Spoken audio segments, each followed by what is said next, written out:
Okay, today we're looking at power, and power is the rate that energy is being transferred.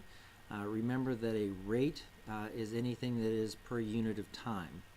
So it's work per time, velocity per time, your pace, amount you're getting paid per time. That's all a rate. So here we're dealing with the transfer of energy and energy or work done. So we can look at it as work per time. We can look at it as the change in potential energy per unit of time, or we can look at it as the change in kinetic energy per unit of time. So it's all how quickly things are happening. So let's take a look and make sure we have some other concepts. So key formulas are that, remember, potential energy, pull back some old things, is mgh. Kinetic energy, we know, is equal to 1/2 mv squared, and work is equal to force times distance. And remember that the work and force and distance have to be in a parallel direction. So new ideas now is that power is equal to work per time. And remember, work is equal to force times distance, and that's per time. And we also know that distance per time from linear motion is speed, so force times speed. So really we can find power by any one of those depending on what information we have. Recognize also that force, if you're changing its potential energy, the force can equal to mg. So we could really say that power is also equal to mass times gravity, giving you force times velocity, or mg times distance over time.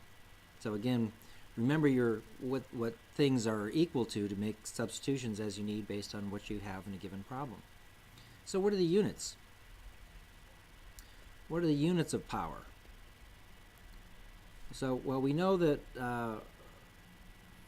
is work per time. Well, work is in units of a joule, and time, our base unit, is seconds. So power is a joule per second, and a joule per second is called a watt. So if you think about electricity, you have a 60-watt light bulb. That means that it is using 60 joules of energy every second that it's on. We're going to be relating it to mechanical energy more so than electrical energy, but it is the same idea. So power is in units of watts, and a watt is a joule per second.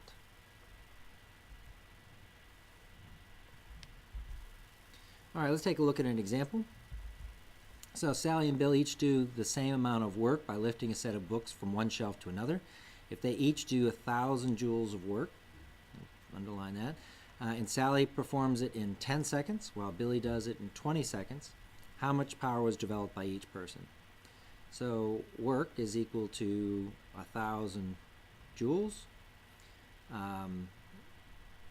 Time for Sally is 10 seconds, and the time for Bill is 20 seconds. So power is work per time, and work then is 1,000 joules over the time of 10 seconds. We'll put this for Sally. So that is 100 watts. So that'd be equivalent to a 100-watt light bulb every second. And the power of Bill then is, again, work per time, 1,000 joules now over 20 seconds is 50 watts. So I hope you can see that simply by doubling the time, we half the power. So there's an inverse relationship. Likewise, if you double the work, you would double the power, a direct relationship. Let's take a look at another example.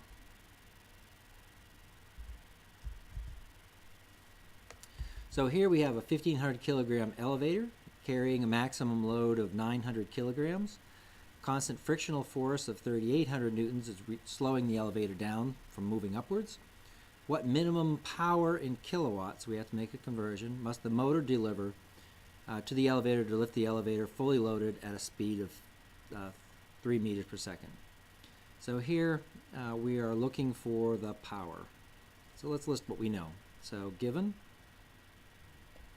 M is equal to 1,500 kilograms, and that's the elevator. M2, which we also have to lift, is another 900 kilograms.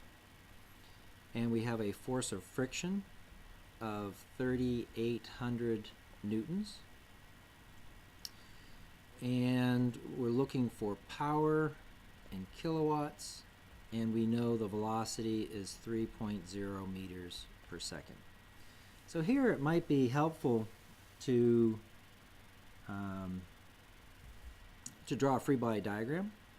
So if we draw the free body diagram, we'll draw a box for the elevator. We have to lift that, and we'll just put a little person in here. Maybe we'll put a couple people. So here's what the elevator has to do. Let's call that the force applied, or the force of the elevator. And then we have this force due to gravity, which is the sum of the masses, 1,500, plus the 900 times gravity. I'm going to let G equal 10 meters per second squared. Make the math a little easier there. So G times 10. So that comes out to 2,400. So 2,400 times 10 is 24,000 newtons. We don't know what this applied force is, but we also have a frictional force that's slowing us down. We'll put that over here.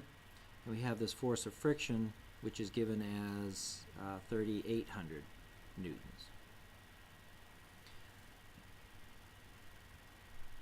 So if we start off with what we know, and let's see if we can come up with an answer. First, let's see if we can find the applied, because we want to know what the motor does. Therefore, we need to know what force the motor applies. So it's at a constant speed, so the sum of the forces should equal to 0, since the acceleration is equal to 0. So the force applied minus the force of gravity minus the force of friction must equal 0. So the force applied is equal to 24,000 plus the force of friction of 3,800. So the applied force then is equal to 27,000, excuse me, 27,800. Yeah, 27,800 newtons. Okay, so now we know our force. Power, remember, is equal to work over time, and work is equal to force times distance over time, which is equal to force times velocity. Ooh, there's the one that we need.